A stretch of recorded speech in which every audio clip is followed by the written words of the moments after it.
Bismillahirrahmanirrahim. Salah seorang ulama Minangkabau yang sangat lantang dan tegas membantah beberapa pemahaman tentang Nur Muhammad dan kaji tubuh adalah Syekh Abdul Karim Amarullah atau yang dikenal dengan Haji Rasul Meninjau. Haji Rasul itu sudah sangat populer. Beliau adalah tokoh tawalib dan beliau oleh beberapa peneliti disebut sebagai pionir dari kaum muda, kaum pembaharu Minangkabau yang gaungnya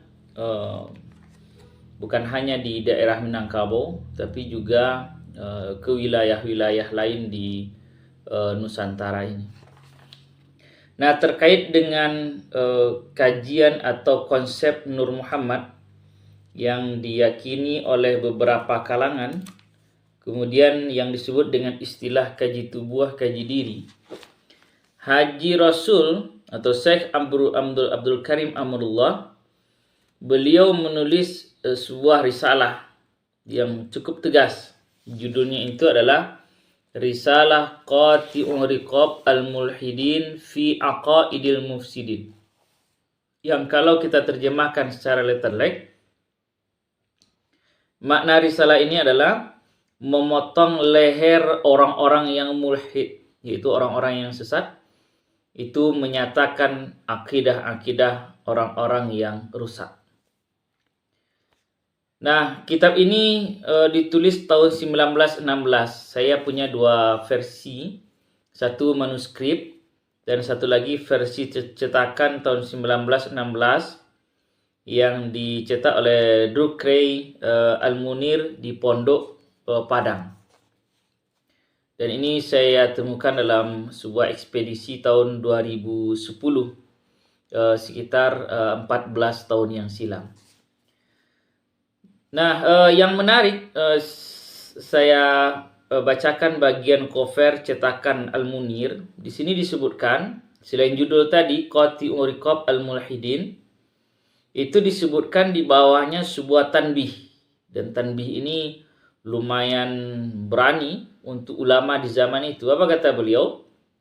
Ini risalah ialah pemagar diri, supaya jangan mudah ditipu oleh pembual-pembual dengan mulut manis dan sorban besar dan menjinjing tasbih,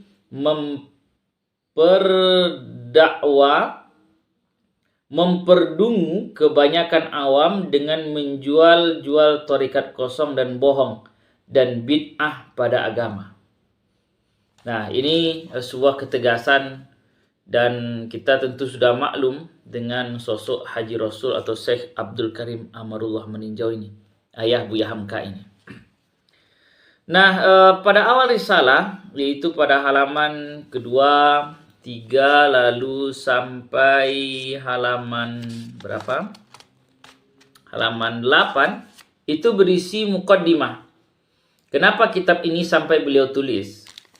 Dan pada muqaddimah beliau menyebutkan bahwa kitab ini ditulis sebagai bentuk jawaban dari beberapa pertanyaan yang datang, yang ditujukan kepada beliau, dan pertanyaan-pertanyaan ini ada beberapa macam, setidaknya ada 6 pertanyaan yang terkait dengan Nur Muhammad dan kaji diri. Nah, setelah ta'ammul, setelah beliau merenungi beberapa hari, dan beliau tidak, dalam risalah beliau menyebutkan tidak langsung menjawab pertanyaan ini. Jadi beliau merenung terlebih dahulu, memikirkan dijawab apa tidak. Beliau kemudian timbul himmah beliau, semangat untuk menulis risalah ini sebagai sebuah jawaban. Nah, kita akan bacakan beberapa 6 pertanyaan ini dalam risalah ini. Pertama, pertanyaan yang disampaikan kepada Haji Rasul. Apakah kata Tuhan pada iktikad setengah orang bahwasanya Allah Ta'ala bertengkar-tengkar dengan Muhammad pada kemudian dijadikan akan dia? tatkala belum langit, belum bumi pun belum, arsy pun belum, kursi pun belum, memandang Muhammad itu akan dirinya baik parasnya dan indah rupanya, maka mendakwakan ia akan dirinya Tuhan yang patut disembah, dan Tuhan kita mengatakan dianya yang Tuhan. Nah, maka tatkala hasil bertengkar-tengkar, yaitu maka gaiblah Allah Ta'ala ke dalam diri Muhammad itu, maka fana Muhammad, kemudian itu keluar pula Allah Ta'ala daripada Muhammad itu, maka itulah asal hari akan bersiang bermalam. Nah, ini pertanyaan pertama. Pertanyaannya, ada satu keyakinan bahwa sebelum alam diciptakan, ya yang pertama kali dijadikan adalah Nur Muhammad tadi. Dan ada semacam dialog bahwa yang Muhammad ini menyatakan dirinya Tuhan, lalu mereka saling bertengkar. Dan i'tikad ini apakah betul? Nah, saya sendiri pernah mendapatkan pelajaran ini waktu kecil-kecil dulu, tentang Tuhan dan Muhammad bertengkar, tapi dengan versi yang berbeda. Nah, ini pertanyaan yang pertama. Kemudian pertanyaan yang kedua yang disampaikan kepada Syekh Abdul Karim Amarullah. Apa pertanyaannya? Dan setengahnya mengiktikadkan nur cahaya sifat bagi Allah. Jadi Nur Muhammad itu sifat bagi Allah. Ini bagaimana hukumnya ini? Nah, pertanyaan itu pertanyaan kedua. Pertanyaan ketiga, ada orang mengiktikadkan Adam sifat bagi Allah.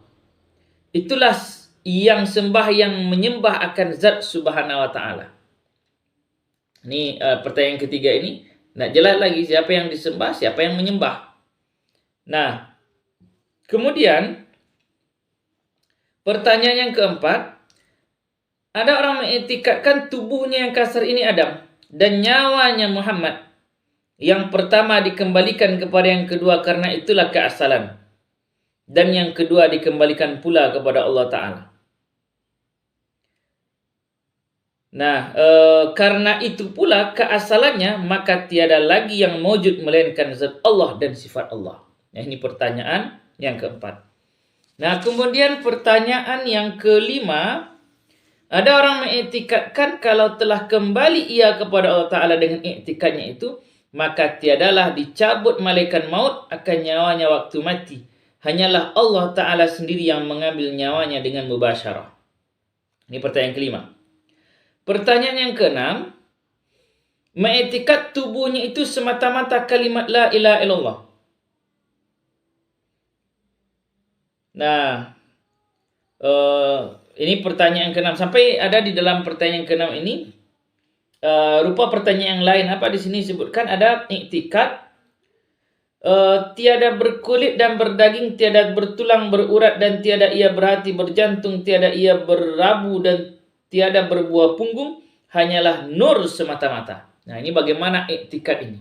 Jadi penanya ini menanyakan iktikad ini kepada Syekh Abdul Karim Amrullah, apakah ini sahih iktikad seperti ini atau tidak? Dan pada bahasan selanjutnya disebutkan bahwa penanya sudah menanyakan hal ini kepada orang-orang yang memegang kaji ini. Kata mereka, ini kaji hakikat ini. Nah, ini bukan orang syariat. Nah, ini bagaimana tanggapan Haji Rasul mengenai pertanyaan-pertanyaan ini? Nah, kita akan bacakan jawaban, tetapi tidak semua pastinya. Jawaban apa yang disampaikan oleh Haji Rasul? Nah, yang pertama, beliau menyebutkan mengenai adanya dialog antara Allah dan Muhammad ketika belum ada alam semesta ini. Siapa yang Tuhan? Nah,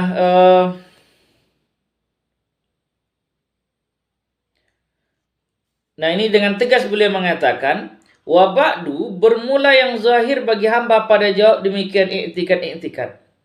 Maka bahwa sungguhnya orang mengiktikadkan Allah Ta'ala bertengkar dengan Muhammad, dan keadaan Muhammad itu mendakwakan dirinya Tuhan yang patut disembah, dan dimasukkannya Allah Ta'ala dan gaibnya ke dalam diri Muhammad dengan keluarnya daripadanya, Dan orang yang mengiktikadkan nur cahaya sifat bagi Allah, dan orang yang mengiktikadkan Adam dan Muhammad sifat bagi Allah, dan orang yang mengiktikadkan sifat Allah Ta'ala sembahyang menyembah zatnya, ialah orang yang menyerupakan Allah Ta'ala dengan yang baharu.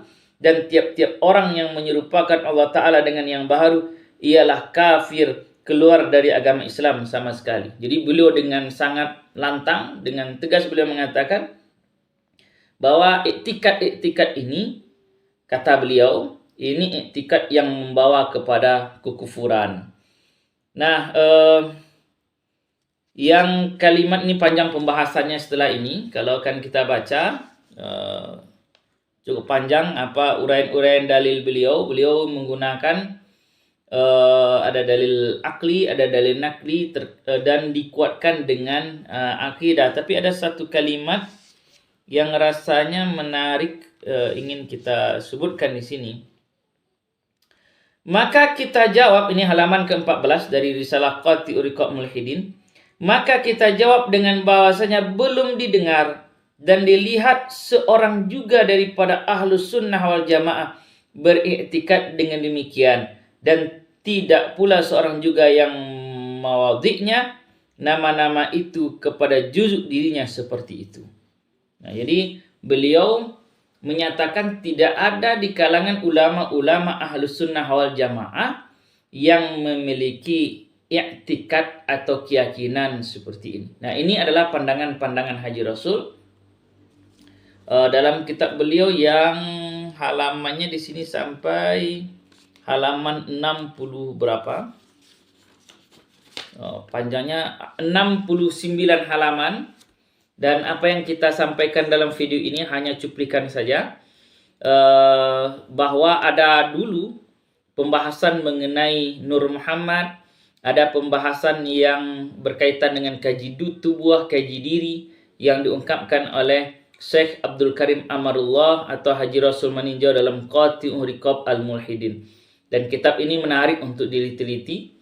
Mana tahu ada di antara pendengar yang ingin meneliti secara mendalam bagaimana pandangan-pandangan Haji Rasul terhadap pemahaman Nur Muhammad dan kaji tubuh, barangkali bisa menjadikan ini sebagai salah satu referensi penting tentang dinamika keislaman di Minangkabau. Dan sampai hari ini, teman-teman, kita belum menemukan semacam bantahan balik atau pertahanan, kubu pertahanan dari serangan Haji Rasul ini. Ini dapat kita sebut sebagai serangan dalam tanda kutip, kritikan Haji Rasul terhadap pemahaman Nur Muhammad atau pemahaman kaji tubuh atau kaji diri. Belum kita jumpai sampai hari ini yang kontra terhadap apa yang disampaikan oleh Haji Rasul oleh Syekh Abdul Karim Amrullah. Apakah betul belum dijumpai atau tidak ada sama sekali? Wallahu a'lam bishawab. Nah, ini menjadi iktibar bagi kita bersama.